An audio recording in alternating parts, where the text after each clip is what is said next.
All right, good evening, everyone. It's 5:02. I want to welcome you to this regularly called meeting of the Temple City Council. Please rise as Deputy City Secretary Liz Caraway leads us in the invocation, followed by our pledge, which will be by City Secretary Jan Llewellyn.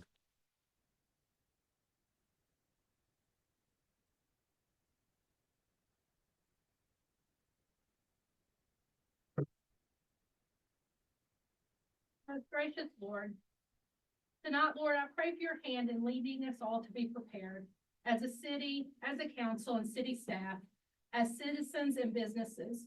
Your word reminds us in Ezekiel to prepare yourself and be ready, you and all your companies that are gathered about you, and be a guard for them. Heavenly Father, that's my prayer this evening as we gather to not only honor and thank those individuals and groups who selflessly took up the call to help their fellow man by aiding in the May storm recovery. Before the storm even left the area, folks were already prepared to lend a hand. Let their attitude and heartfelt efforts serve as a reminder for us to be prepared. Through emergencies, they will occur and disasters cannot be avoided, Lord, but give us the ability to think ahead and prepare for these events in advance. And for our city council and city staff, Heavenly Father, thank you for their willingness to discuss, to plan and prepare for the future of the city through smart growth, financial stability, police and fire readiness, as well as strategic application, department support, building community relationships, and citizen input. Prepare our hearts and minds for a productive meeting and meaningful discussion this evening. In your name I pray, amen. Join me in the pledge. I pledge allegiance to the flag of the United States of America, to the republic for which it stands, one nation, under God, indivisible, with liberty and justice for all.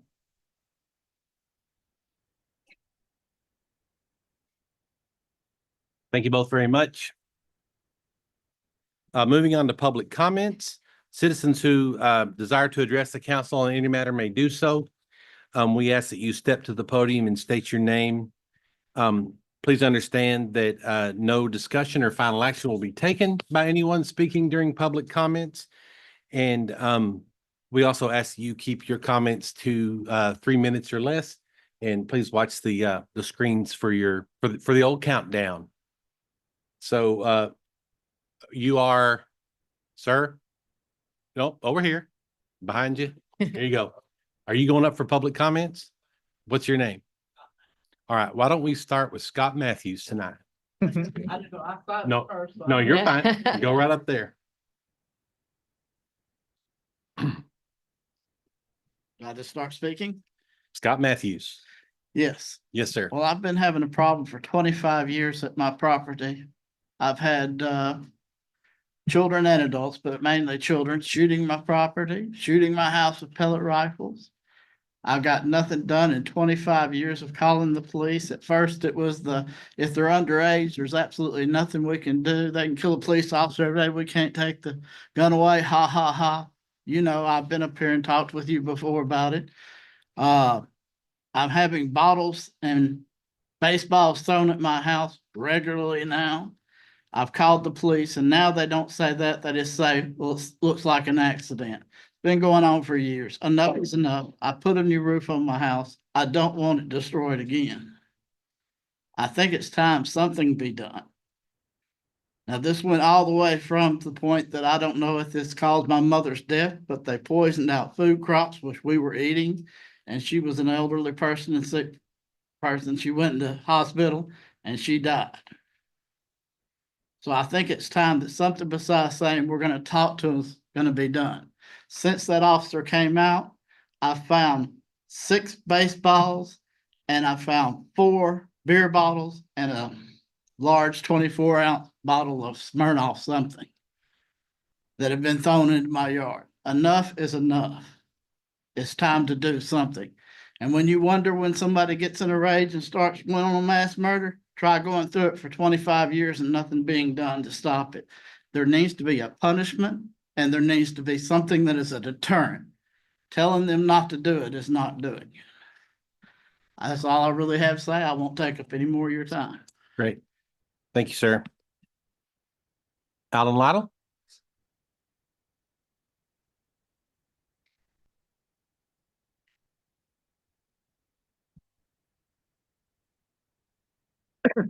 Alan Lytle here, live here in Temple, Texas. I put down on the sheet that I was going to ask about or talk about the renovation of our data center for $400,000. When we're actually, I hope, at some point really soon, going to be totally revising the city hall and this area here, which would include that. So I wasn't too sure that 400,000 spent now was a really good investment to save it till we get the new building. Ha ha. Pardon me. But I also decided that what I really wanted to ask or mention to you and to the public is that 9/11 is coming up again this Wednesday, next Wednesday. Yes, sir. And the fire department, the main fire station is holding a memorial at 8:30. Please come and attend. Thank you. Very good. Thank you, Mr. Lytle. Mr. Hensley? Yes, that'd be fine. Mr. Lytle is referring to item Okay. K on the consent agenda. Yes. And just a note that the data center is not proposed to move to a new facility in the future. So the data center will continue to remain in this facility moving forward. It is here. It'll be here on the second floor and it's planning to stay. This building will remain and be highly occupied. Thank you, Mr. Lytle. Mr. Hensley, you're up. Thank you, sir. My name is Milton Hensley. I live at 301 Metro Drive, Temple, Texas, 76501. Mr. Mayor, council members, I have come before you to remind you that on October the 6th, the first Sunday in October, the Life Chain will again take place. We will have the meeting at the road that goes into Walmart across from Dairy Queen on the grass area next to the Chick-fil-A. What we will do, we will line up along South 31st, and we will have signs, Mr. Mayor, depicting the Life Chain and the abortion that is taking place. Mr. Mayor, there is still many abortions taking place. This is a form of murder, taking the life of an unborn child. There is still approximately 3,000 per day. Mr. Lytle mentioned about 9/11. There were 3,000 people killed on the 9/11 and the destruction of the Twin Towers. Each day, there are 3,000 babies, young lives that is taken. We're supposed to have liberty and the pursuit of happiness. These poor little children never have that chance to have their life. This needs to be stopped. Thank you, Mr. Mayor, City Council. I hope to see you. I'm going down here, Mr. Lytle. Hey, Milton, how many years in a row has the Life Chain event been held? It started in 2009. So 15-ish? Yeah. Yep, very good. Thank you for your hard work in that. Appreciate you. You bet. And I will get a permit. Okay. We'd hate to have to come out there and throw you out. All right, next is Shanna Wildheart.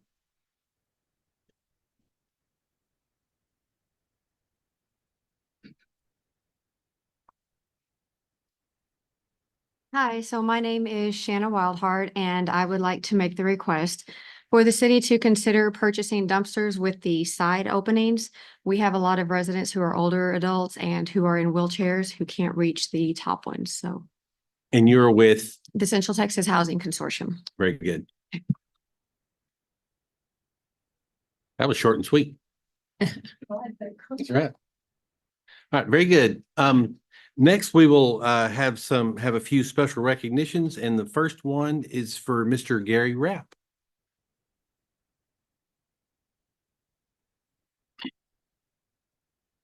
How are you, sir? Good. All right. But, we can't do anything around here without proclamation. So if I may, this proclamation is from the office of the mayor of the city of Temple. And it reads, whereas the city of Temple is greatly honored to recognize Gary Rapp for the impacting roles that he has displayed in our community throughout the years. And whereas Gary, a native of Denver, met his wife Linda when they were students at Princeton University and they were married in 1975. And whereas Gary and Linda retired to Temple in 2015, and during this time, Gary has served as facilities manager at Redeemer Presbyterian Church, as well as in volunteer organizations, including Rotary, Family Promise, and the NAACP. And whereas in 2018, Gary took over as facilitator for East Temple Neighborhood Initiative, whose purpose was to help numerous volunteers and organizations to stay informed and to coordinate with each other's activities. And whereas Gary has helped connect a dedicated array of amazing community servants so that they could work together for the good of the neighbors of East Temple. Now, therefore, I, Timothy A. Davis, Mayor of the City of Temple, Texas, do hereby recognize Gary Rapp for his many years of commitment to the City of Temple and to the East Temple Neighborhood Initiative. And I urge all citizens to reflect on the history and the accomplishments of Gary, whose contributions are vast and significant to our city. In testimony whereof, I witness my hand on the seal of the City of Temple, Texas, on this 5th day of September, 2024. And Gary, anywhere that I've been, where you have been serving, your wife has been right beside you. Yes, she has. So this isn't only for you, and I don't know why she got left off of this. So, well, good. And Gary, again, I know that I've seen you all over town, and I appreciate the hard work that both you and Linda have done for our community. Y'all have been a real asset, and we thank you for that. Thank you very much. You bet. Thank you.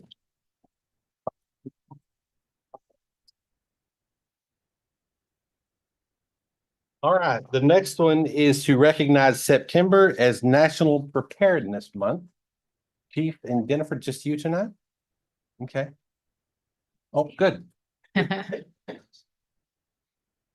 So I'm going to read this proclamation, and then you guys will maybe, I don't know, give an update on what y'all done, post-storm, etc. Okay, very good. So this one reads from the Office of the Mayor of the City of Temple, Texas. Whereas National Preparedness Month creates an important opportunity to remind everyone that preparing for emergencies and disasters can keep them, their families, and their communities safe. And whereas emergencies can occur at any time, often without warning, and may result from natural disasters such as floods, wildfires, and severe storms, as well as human-caused incidents and health-related emergencies. And whereas preparing for emergencies can significantly reduce the loss of life and property and to help the community recover more quickly. And whereas this year's theme, Start a Conversation, is aimed at getting residents to take action to prepare for an emergency through discussion, planning, and education.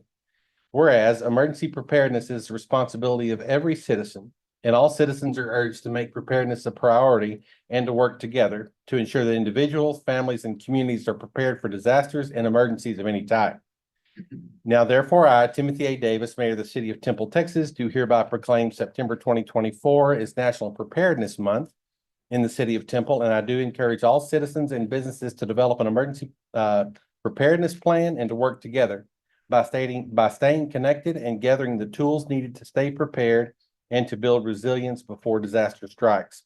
In testimony whereof, I witness my hand on the seal of the City of Temple, Texas, on this 5th day of September 2024. Got lots of folks that, go ahead.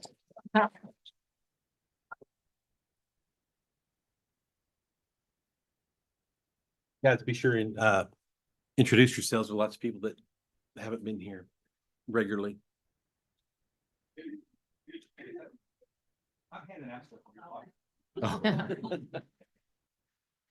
All right. Hi, I'm Jennifer Henniger. I'm the Emergency Management Coordinator for the City of Temple, and Chief Randall's while he is my boss, he is actually my assistant EMC at the moment. It's a fun dynamic. He gets voted off the island when I hire a new person in October. So no, we appreciate the opportunity to come before council and appreciate the opportunity to have September recognized as National Preparedness Month. As we have seen recently, it's very important to be prepared. We just never know when things are going to happen. So we are still very much in recovery from the storm in May on the 22nd. We are finishing up with debris cleanup. We are working with FEMA diligently right now on all of our projects that are going to get us back to our normal, getting everything cleaned up, rebuilding. It's a very slow process, so we appreciate everybody's patience with that. I mean, it's the government. We don't do anything super fast. And so the higher levels of government you go, the slower it seems to go. But FEMA has been great. We are diligently working forward on that.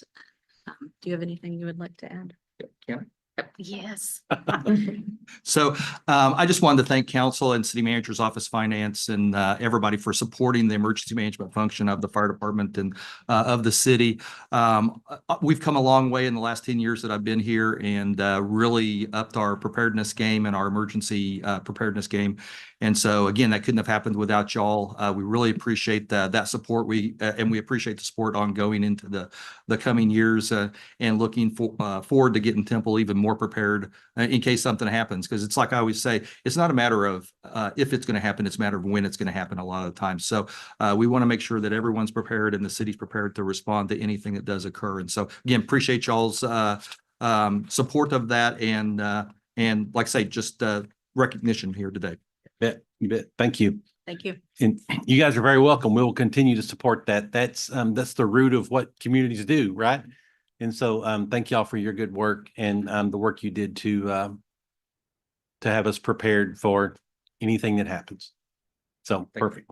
Mayor, I've said this before, but I don't want to pass this opportunity up to just say a public appreciation to Chief Randalls for his leadership. And I think since he's been our chief these last 10 years, I agree with him. We've made a lot of strides in our emergency preparedness and emergency response. And while he gave us credit, a lot of credit is due to him and his leadership in that. I will always believe that his focus on bringing our emergency sirens up to date, to making sure they were in good working order and that they were expanded where they were accessible and heard throughout the city, absolutely saved lives on May 22nd. And so I'm grateful for him for his leadership in that effort. And Jennifer Henniger has been an awesome addition to our team. I told Chief one time I didn't even realize how much we needed Jennifer until we had her, and she has made our emergency responses, which unfortunately we've had several of to get real good at it, but she has really been an amazing leader for our team. So they're really important to what makes us able to respond. And again, I think that Chief's efforts over the years have really, I think on May 22nd, we really saw a great example of how those investments that he advocated for and you all supported really did help us keep people safe. Thank you very much. And actually all of that is a perfect segue into our next item, which is to recognize organizations from outside of the city of Temple for their relief efforts that were provided to us on May 22nd, 2024. So on behalf of myself and the city council, I really would like to extend the deepest gratitude for those folks that came in to help us out. We have some keys to the city that we're going to hand out here in a minute, and not everybody was able to attend. All the organizations that came to help, not all of them are here. I think we counted up 33 or 34 different organizations, and the unwavering commitment from those organizations to step in at the time whenever it's needed most is greatly appreciated. One thing that I think we do here at the city is we are proud of the capabilities that we have. And usually we can stand on our own and we can handle it ourselves.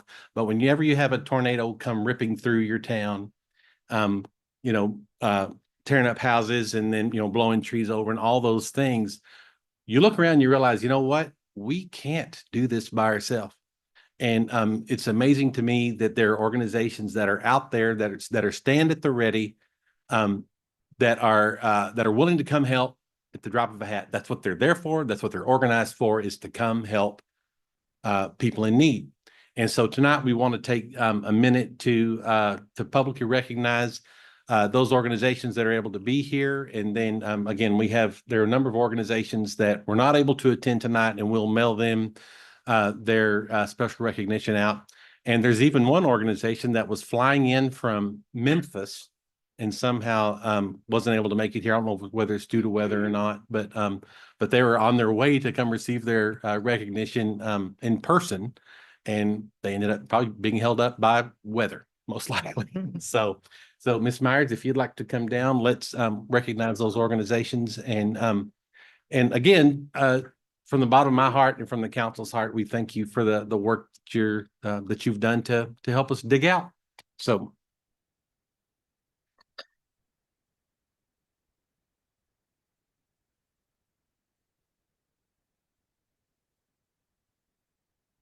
So first.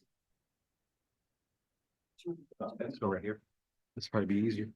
So first, I would like to present a key to the city to Jesse Hayes for the Waco, Texas stake of the Church of Jesus Christ of Latter-day Saints. And I think there may be, I think we're gonna do all these three right here together. Yep. And the next one is for, this one reads for the 2024 tornado relief from the Church of Jesus Christ of Latter-day Saints. And the last one is for the Round Rock East Texas stake of the Church of Jesus Christ of Latter-day Saints. So thank you for organizing your folks and getting them down here to help. Thank you so much. It's an honor. You bet. Thank you. Thank you.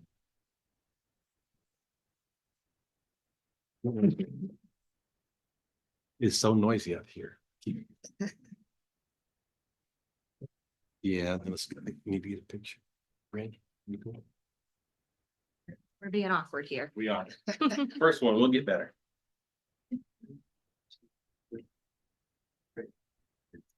Thank you. All right. Next, we'll have, do we have a rep from Bell County? I think Commissioner Schuman. Oh, there he is. Bill. So this one simply reads 2024 tornado relief from special thanks from the city of Templeton, Bell County, Texas. Thank you. Thank you.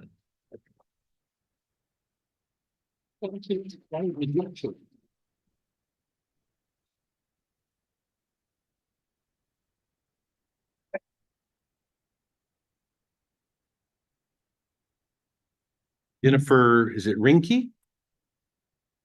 Come on down, please. For UM Army. Is that United Methodist? Yes, sir. Army? Very good. Thank you so much. Absolutely. Thank you. Appreciate you.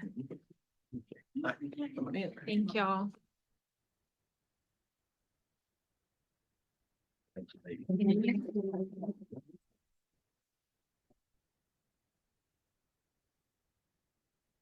Wake Up Temple, Terrace Goodwin. Got a team. That's right. Bring them all. Got those people on the bill. Y'all doing it. Wanna- Yeah.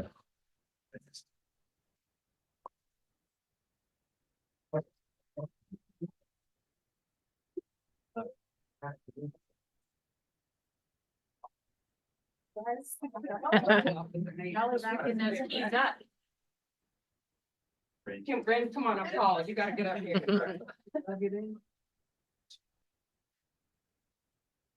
Thank y'all.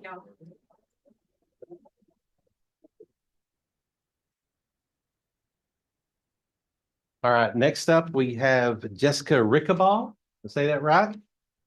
With the Greater Troy Chamber of Commerce. Jessica? Oh, good, you brought a few.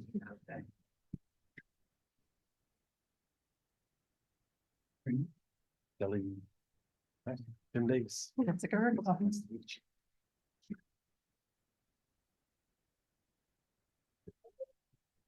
Let's scoop down. You're in the most awkward space. Get them all, get them all. Corner. One look right over here. On three, 1, 2, 3.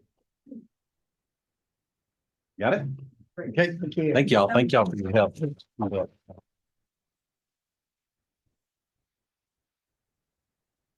Next is Johnny Wardell with Central County Services. Johnny?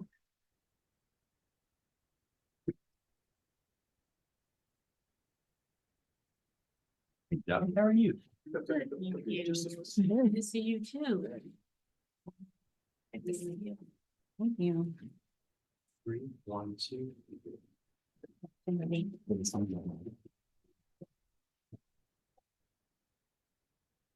Next is a Gareth, is it Cohen? Ewan with Midwest Food Bank. Great. Bet, thank you. Appreciate you. Thank you so much. That jacket. 1, 2, and 3. Thank you.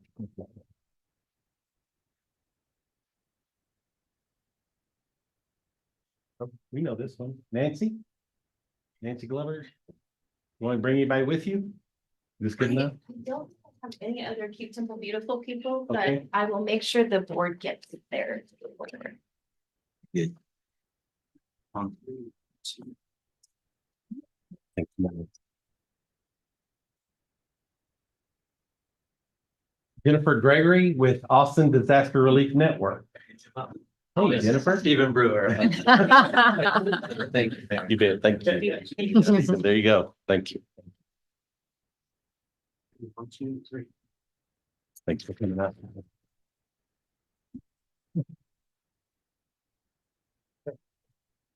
Whitney Terrio with Temple Chamber of Commerce. No pause? 1,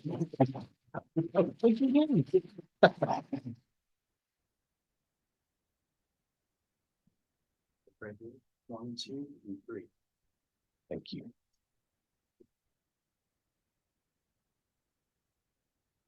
Kristen Smith. Kristen here with Fort Hood Area Habitat for Humanity.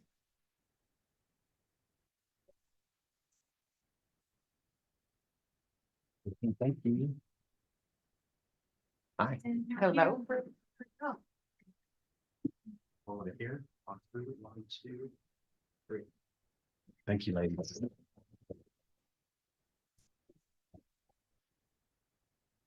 Nope. Derek Zwerneman. Hey, that's good. Is that good? Something like that. Derek is with Serve Source. Thank you. Hi. 3, 1, 2, and 3. Were you all right this way?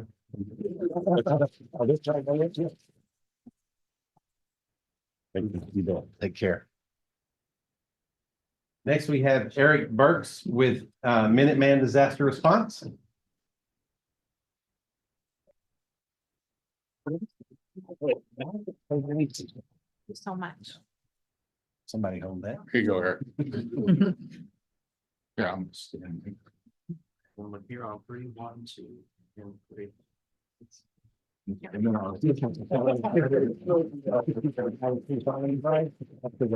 That was impressive. I saw him taking pictures. I don't have that kind of coordination. Sandra Escalante with Hot Dog.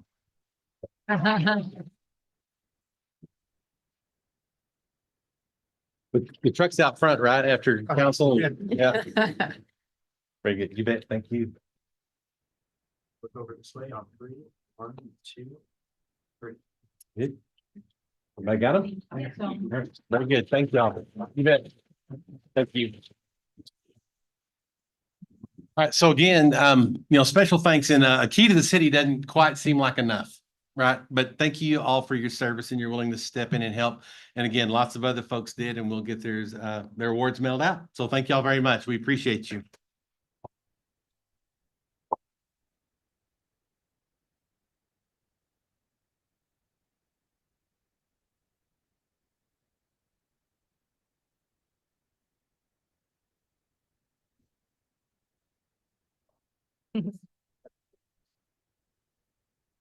Hi.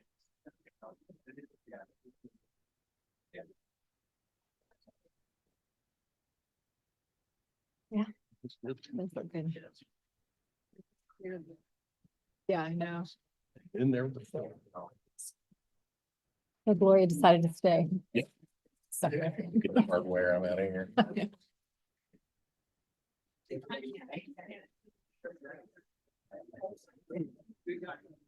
I know. Was that a clearer room?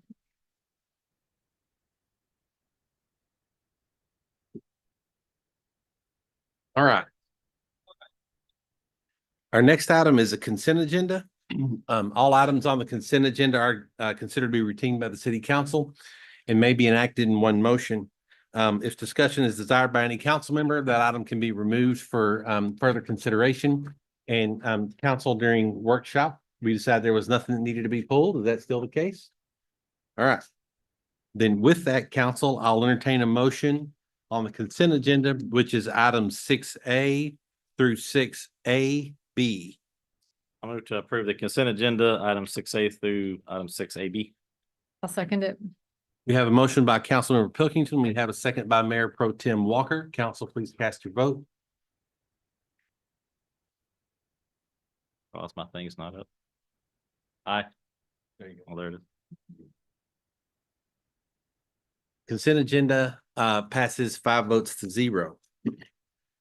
Moving on to the regular agenda, item 7 is the first reading and a public hearing to consider adopting an ordinance authorizing a rezoning from 2-family to office. One located at 1006 South 30th Street, Temple, Texas. Ms. Atkinson. Good evening, Mayor and Council.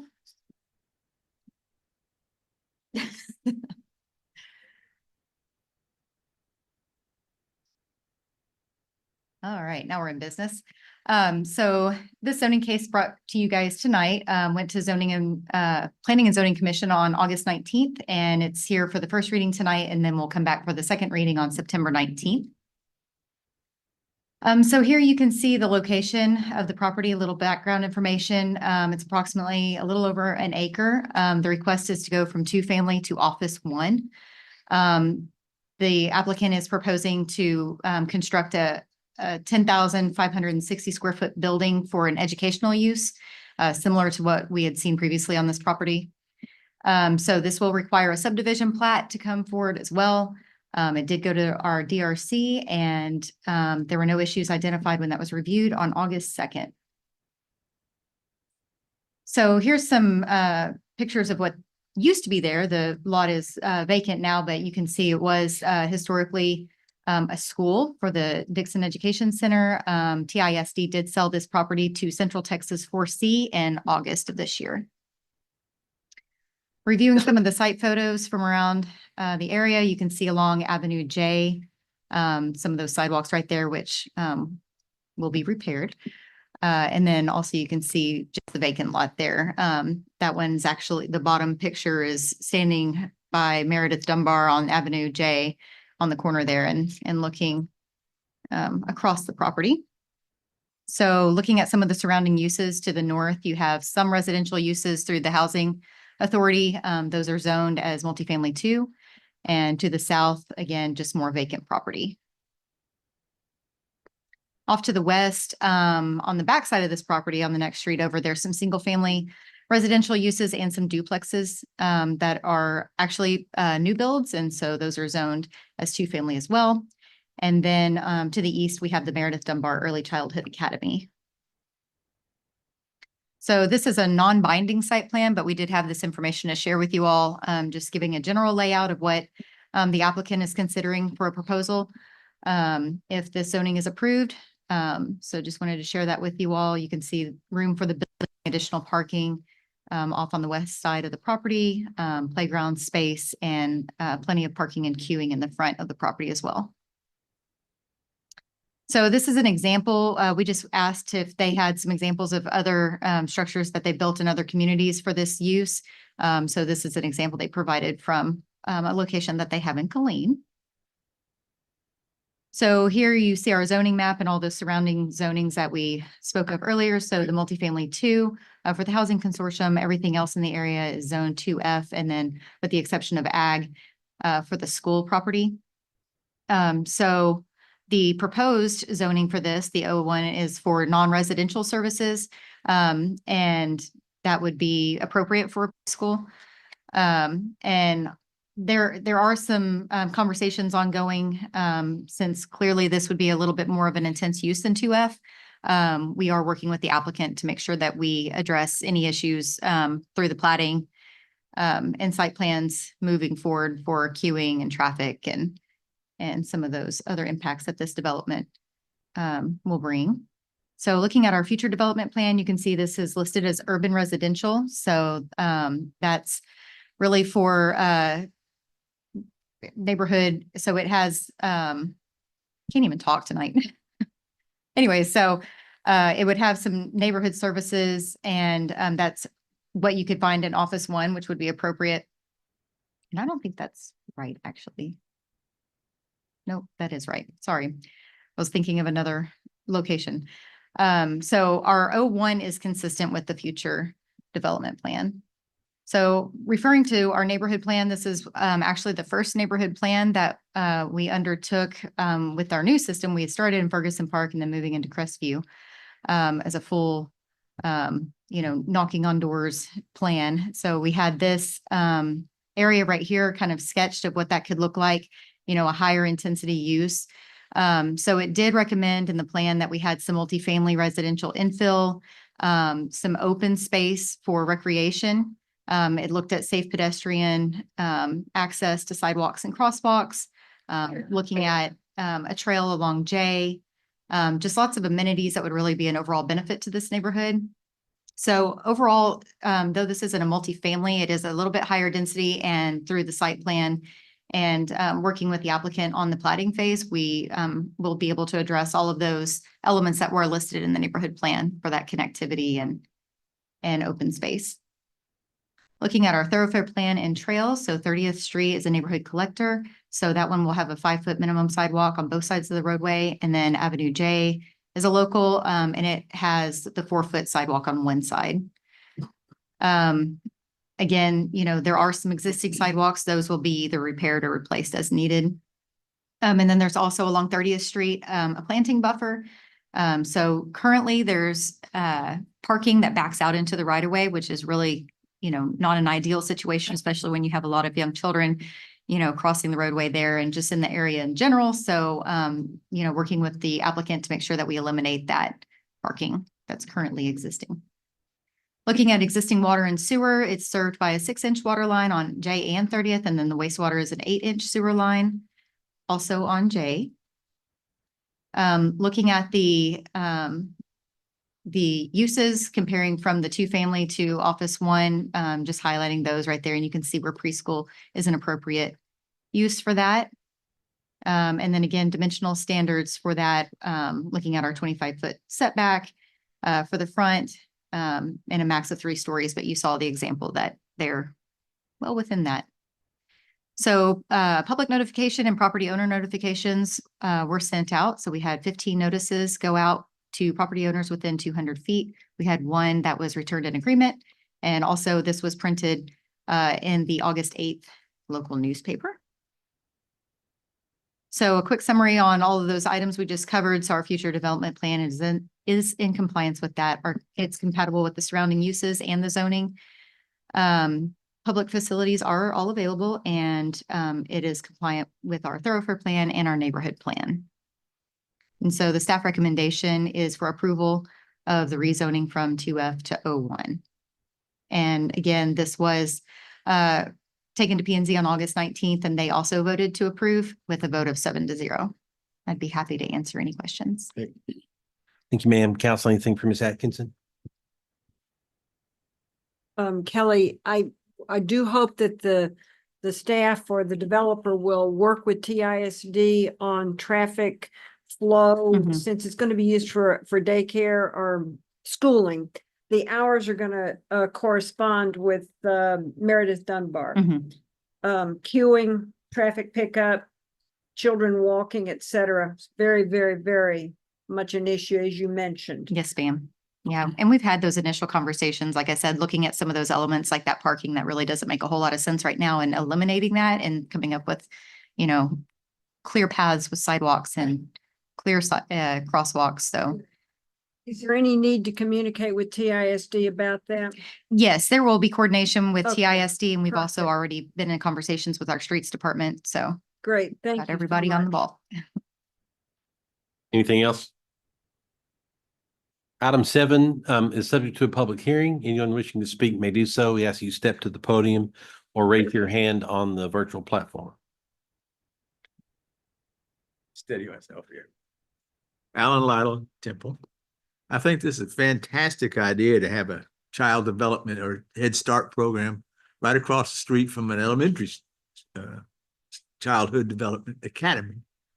I know we've had Head Start programs in the past in Temple. So I hope that this one makes it and stays.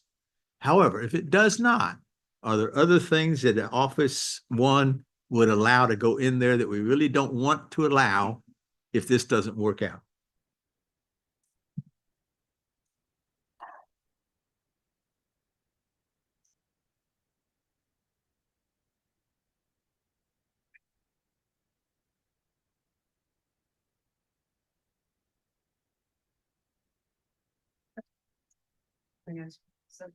Sure. Yes, ma'am. Hi, I'm Janelle Frazier. I'm the Executive Director of Central Texas 4C. We're in our 50th year of early childhood. We're not going anywhere. So we have 3 other sites in Temple. We have all of Bell County's Head Starts are our babies and our staff and are recognized as being excellent programming. I've worked with the TISD people for 20 some odd years. We were in Meredith Dunbar. We had a school teacher and 2 Head Start teachers in each of our pre-K classrooms. But then in 2002, we were able to do what the research says needs to be done with early childhood education. And that is to begin with the pregnant mom and that infant and that wobbler and that toddler before they get to pre-K.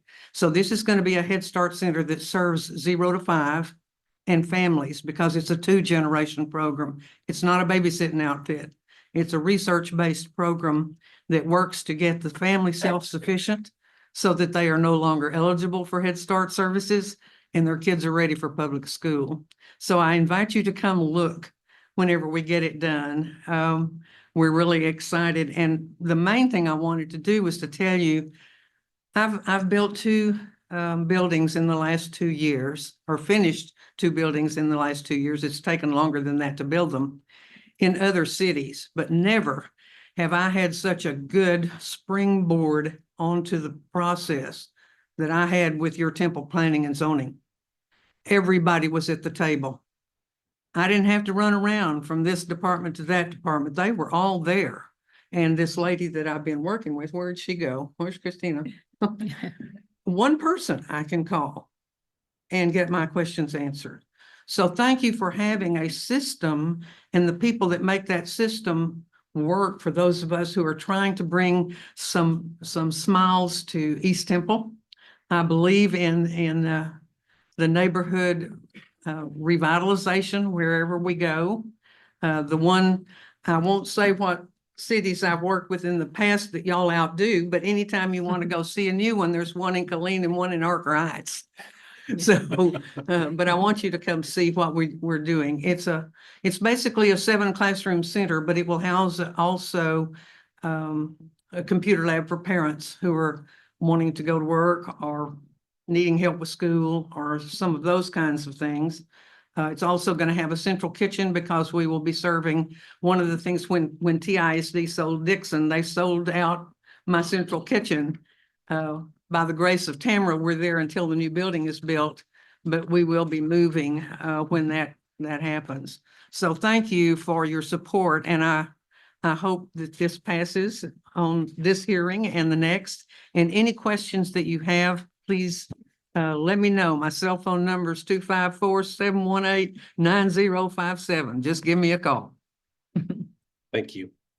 We might want to get a contract with you and take you on the road with us about all the nice comments about planning and zoning.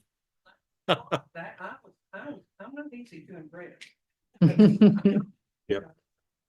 Great. Wonderful. Yeah, we're glad to hear that very much. Alan, you feel better? About them, yeah. Okay. All right, anybody else? Anybody on the virtual platform? Okay. All right, council, then with that, I will close the public hearing, and if there are no further comments, I'll entertain a motion on item 7. Yes, ma'am. I think this is gonna be a beautiful addition to the east side area, and to see that vacant land come to life, I think it's gonna bring in more housing. That's gonna encourage those who are buying to look at what's surrounding and where their children will be going. So we're looking forward to having this on our side of town. Thank you. Would you like to make a motion? I would love to make a motion. I move that we approve this item 7. Second that motion. We have a motion by Councilmember Grant. We have a second by Councilmember Long. Council, please cast your vote.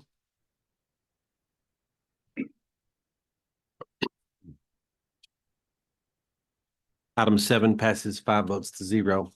And Ms. Grant, thank you for your comments, and I agree. Moving on to item 8 is the first reading and a public hearing to consider adopting an ordinance authorizing the voluntary petitions of the following. Number 1, incorporation of 79.17 plus or minus acres of land situated in the Maximo Merino Survey, abstract number 14, into the City of Temple's East Extraterritorial Jurisdiction, and 2, the annexation of a combined 100.113 plus or minus acres of land situated in the Maximo Merino Survey, abstract number 14, into the City of Temple, located on the east side of Old Highway 95, approximately 2.1 miles south of this intersection with East FM 93, generally commencing 2,890 feet east of the southwest corner of the Cotton Bottom Phase 1 subdivision known as Bell County Tax Appraisal District, parcel number 43877, addressed as 9563 Old Highway 95. Ms. Atkins. Thank you, sir. So this annexation case before you again is for a little over 100 acres off Old Highway 95. It's here tonight for the first reading, and we'll come back for the second reading on the 19th. So here's a vicinity map, and you can see that it's really an extension of an existing platted subdivision. And so the image on the right tells a little bit more than just this is an open field. So you can see where our city limits were or our ETJ, and then how we are needing to bring part of this into our ETJ before bringing it in for annexation. Local Government Code Chapter 43 governs our voluntary annexation process, and again, must be contiguous with the municipality, which this is. And then we skip down and look at fiscal impacts. And so we did mail notices to the entities that are included in that, which is the Academy Independent School District, Little River Academy Volunteer Fire Department, Temple Fire Rescue, and AMR, and then also Bell County. And then any fiscal impacts would be evaluated later with development, but we already know this is slated for single families. So that was information we were able to pass along. So this is going to be rezoned eventually if this is accepted tonight or, in the process. And this is going to be an urban state to match the existing Cotton Bottom subdivision with half-acre lots. So again, part of this process was waiting for a release from the Little River Academy ETJ. So and the first part of the what you're looking at tonight is to bring it into our ETJ, and then the second portion is for the actual annexation. So the total acreage for all 3 phases of this proposed subdivision is 162.475 acres. The property owner was offered the municipal services agreement on June 21st, and then it was accepted on July 18th. Again, that MSA really covers a lot of the services that would be available at the time of annexation or upon availability by the city. So again, that covers our fire and police protection, EMS, planning and permitting, parks, streets, water, water as available, solid waste, animal services. So staff does recommend approval of this voluntary annexation. And I'd be happy to answer any questions. Thank you, ma'am. Council, anything from the tech? Item 8 is subject to a public hearing. Anyone wishing to speak may do so as you step to the podium or raise your hand on the platform.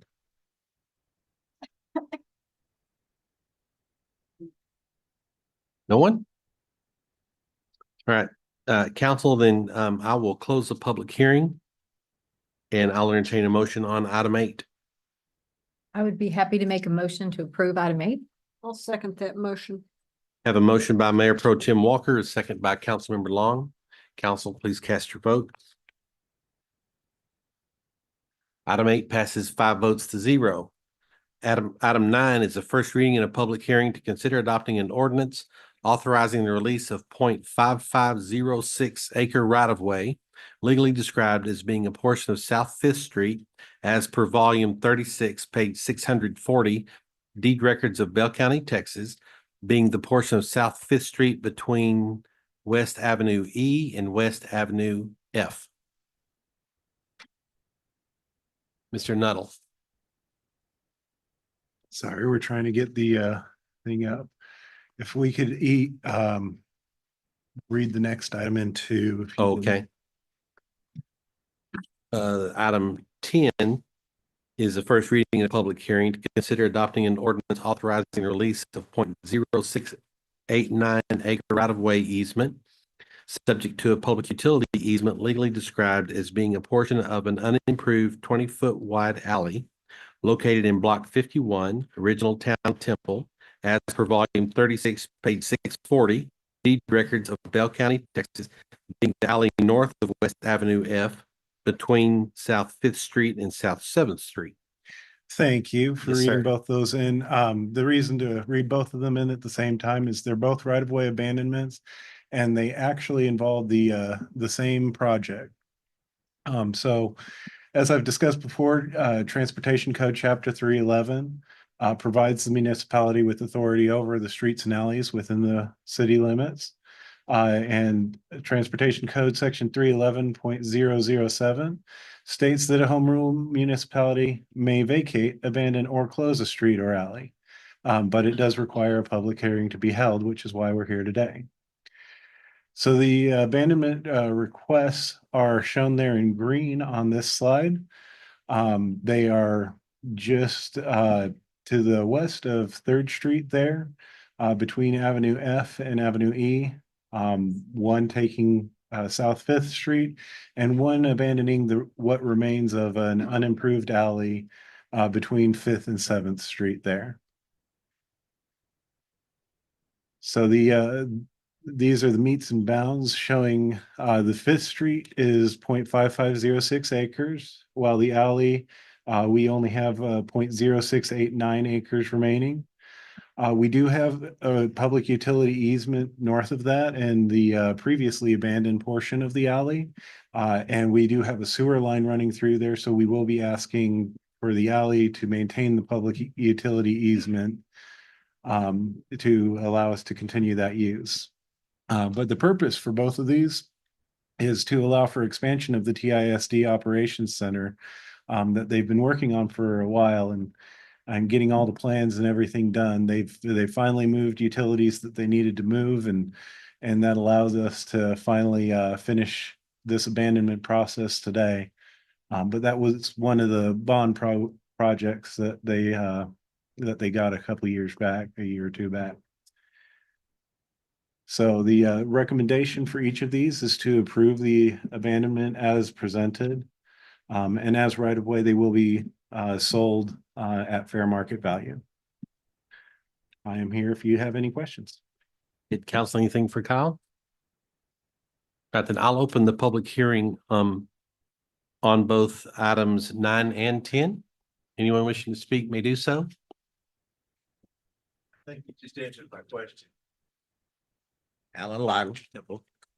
I thought we were giving him to the TISD, but they're actually going to have to pay us money. Yes, it's required by the statute. Okay.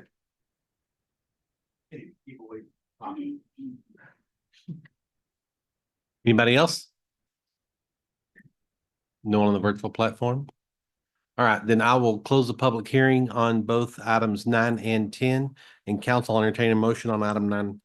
I'll make a motion to approve item 9 as presented by Mr. Nuttall, and I'll just add that it's really great to see the operations center. It's been underway for some time. Glad to see it. Second. We have a motion by Councilmember Long, a second by Councilmember Pilkington. Council, please cast your vote.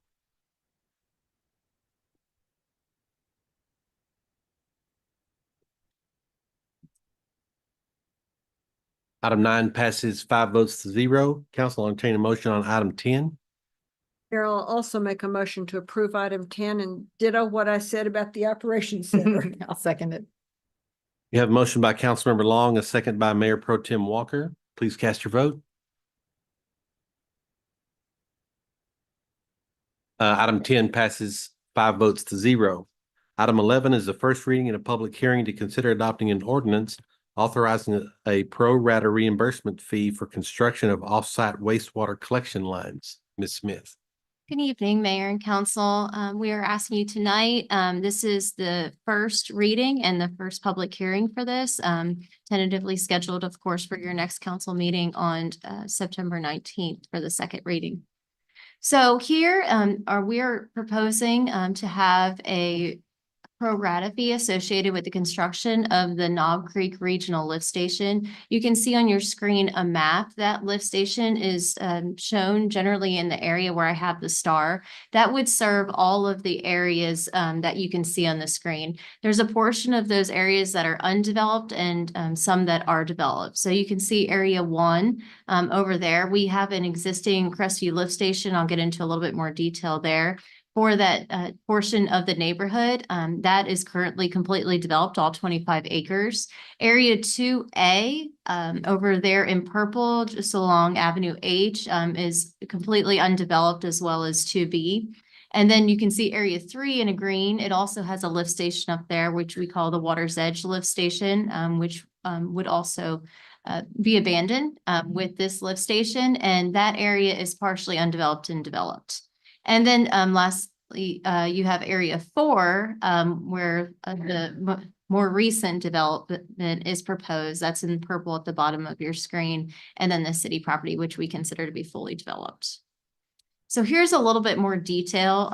So we have a developer, the Ridge at Knob Creek Land Investments, that are going to be constructing the lift station as well as the wastewater utility improvements. So they would construct the lift station, which would serve both the undeveloped and developed area, totaling 263 acres of land. And then they would install the gravity sewer mains as well as the force mains. You can see those in the green and the red lines on the map over here. Then what they'll do is remove that existing Water's Edge lift station. And then we're showing that they would remove the existing Crestview lift station I noted earlier in a future phase of development. So that line that you all see on your screen on the map, the yellow line, that is a future wastewater line. Since that development has not yet come on board, which is actually the same developer doing this lift station, they will go ahead and construct that with that phase of development. And then once that's done, they'll take that lift station offline. So the total cost of those improvements are a little over $3 million, which we have determined that the pro rata fee would be a little over $19,797, and that is based on 153 acres of undeveloped property. Those reimbursements to the city would be on a pro rata basis.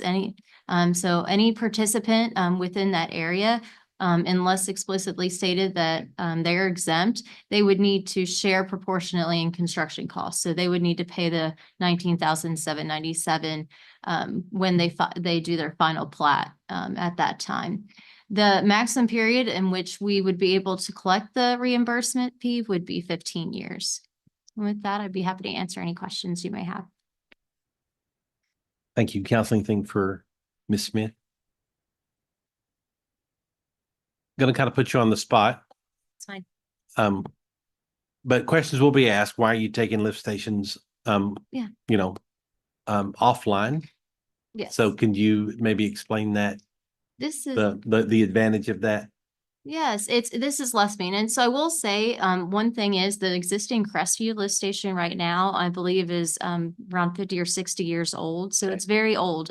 So could likely need replacement very soon. The Water's Edge is a little bit more current, but, this would reduce maintenance and costs, that the city has by changing it to just one lift station instead of Yep. 3.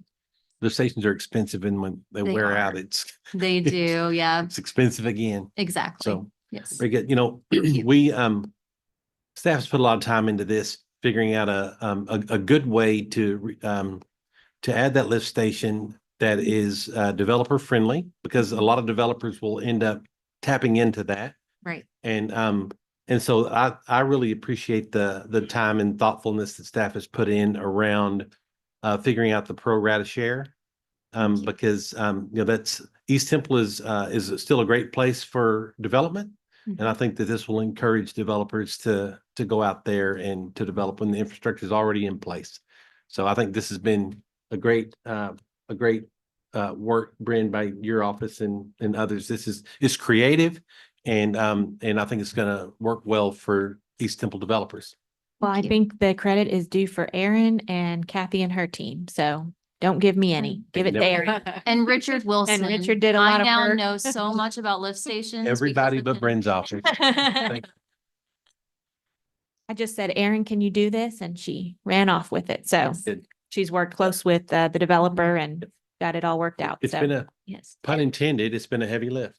It definitely has. And actually on your next agenda, I mentioned the second reading and hearing. You'll also see a developer participation agreement that we'll have on there as well, which would include several improvements that we identified in the Crestview neighborhood plan. Very So good. really exciting to see that Identified for what? in the Crestview neighborhood Oh, plan. oh, Yeah, but yeah, that's I associated know. with the developer participation agreement. one thing we're doing with this project is encouraging and incentivizing that the developments that occur in Crestview are in compliance with the Crestview neighborhood plan. So we're really excited to see that come forward. Yep. Good work, everybody. Thank y'all. Council, anything else before I open the public hearing? Really proactive planning. Yes, It's great. it is. All right, then I'll open the public hearing. Anyone wishing to speak may do so or raise your hand on the platform. Alan, you cannot have any complaints. I don't have any complaints. Okay. Well, I do have a complaint. My complaint is that I'm ignorant. I have no clue. So the developers are going to do all this work, including make the lift station. And then we have to take over and maintain it, right? It's what we always do. Okay, so we always do. Yep. But, so I was just curious, do we get to tell the developer what products to use, how to do it, all the details because we want something that we can maintain. Do we get to do that? Yes, the lift station is built to city specs. Okay. And frankly, the city could build it, but the Right. developer in this case can get it done at a lower cost. I understand. So he's handling that and the city's gonna save some money. Okay, thank you. You bet. I knew you couldn't complain about that one. We tried. Good try, though. I appreciate the effort. Anybody on the platform? Anyone else from the audience? No one? All right, then I will close the public hearing. Council on item number 11 and entertain a motion. I move to approve item 11. Second. We have a motion by Councilmember Grant. We have a second by Mr. Pilkington, and I am looking for my voting button.